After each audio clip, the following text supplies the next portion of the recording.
Ukraine বলছে পূর্ণমাত্রার আগ্রাসন শুরুর পর রাশিয়া তাদের সবচেয়ে বড় ড্রোন হামলা চালিয়েছে। কিয়েভ সহ একাধিক অঞ্চলে আঘাত হেনেছে রুশ বাহিনী, যার ফলে কিয়েভে প্রাণ হারিয়েছেন এক নারী। এই ভয়াবহ হামলা এমন এক সময়ে ঘটল যখন মার্কিন প্রেসিডেন্ট ডোনাল্ড ট্রাম্প এবং রাশিয়ার প্রেসিডেন্ট ভ্লাদিমির পুতিনের মধ্যে একটি পূর্ব নির্ধারিত ফোনালাপ হওয়ার কথা রয়েছে। মার্কিন প্রেসিডেন্ট ইতিমধ্যেই যুদ্ধবিরতির জন্য আহ্বান জানিয়েছেন।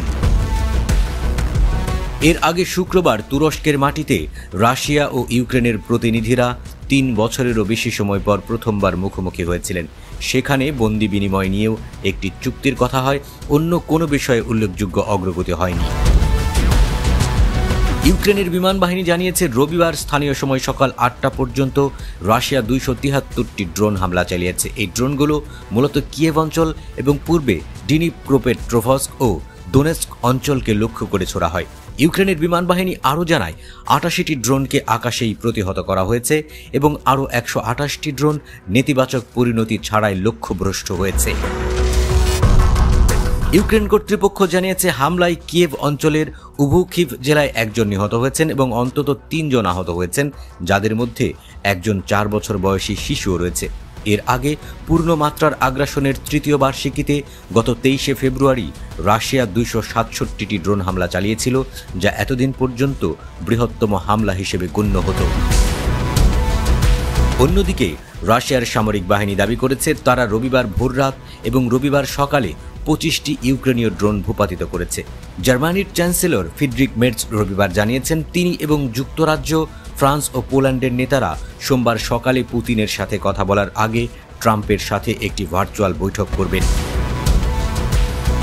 ২ সপ্তাহেরও বেশি আগে এই ৪ নেতা যৌথভাবে ইউক্রেন সফর করেছিলেন এবং তথাকথিত ইচ্ছুক জোট এর সমর্থনে ৩০ দিনের যুদ্ধবিরতির জন্য আহ্বান জানিয়েছিলেন। ইউক্রেনের গোয়েন্দা সংস্থা বলছে তাদের বিশ্বাস রাশিয়া রাতের বেলা একটি আন্তঃমহাদেশীয় ব্যালিস্টিক ক্ষেপণাস্ত্রের প্রশিক্ষণ ও যুদ্ধ উৎক্ষেপণ করার পরিকল্পনা করতে পারে, যা মূলত একটি ভীতি প্রদর্শনের চেষ্টা। রাশিয়া এই দাবির কোনো প্রতিক্রিয়া জানায়নি।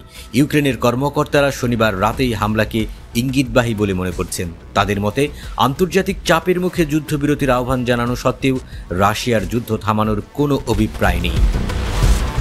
ইউক্রেনের প্রেসিডেন্টের শীর্ষ সহযোগী আন্দ্রিও ইয়ারমাক বলেছেন ইস্তানবুলে আলোচনা রাশিয়ার কাছে কেবল একটি ভান। পুতিন যুদ্ধ চান। তুরস্কে আলোচনার পর ট্রাম্প ইঙ্গিত দিয়েছিলেন যে তিনি এবং পুতিন মুখোমুখি না হওয়া পর্যন্ত শান্তি আলোচনার কোনো অগ্রগতি হবে না। মার্কিন প্রেসিডেন্ট ৩০ দিনের যুদ্ধবিরতি চুক্তির প্রস্তাব করেছেন এবং রাশিয়া রাজি না হলে কঠোর নিষেধাজ্ঞার হুমকি দিয়েছেন। ইউক্রেনের প্রেসিডেন্ট জেলেনস্কি অবিলম্বে এবং নিঃশর্ত যুদ্ধবিরতির প্রস্তাব মেনে নিতে রাজি আছেন বলে জানিয়েছেন। তবে রাশিয়া কেবল তখনই যুদ্ধবিরতিতে রাজি হবে যদি ইউক্রেনে সামরিক সরবরাহ বন্ধ করা হয়। পুতিন আরও বলেছেন যে কোনো আলোচনায় যুদ্ধের কারণ নিয়ে আলোচনা অন্তর্ভুক্ত থাকতে হবে। রাশিয়ার শর্তগুলির মধ্যে রয়েছে ইউক্রেনকে একটি নিরপেক্ষ দেশে পরিণত করা, তার সামরিক বাহিনীর আকার হ্রাস করা এবং নেটোতে যোগদানের আকাঙ্ক্ষা ত্যাগ করা।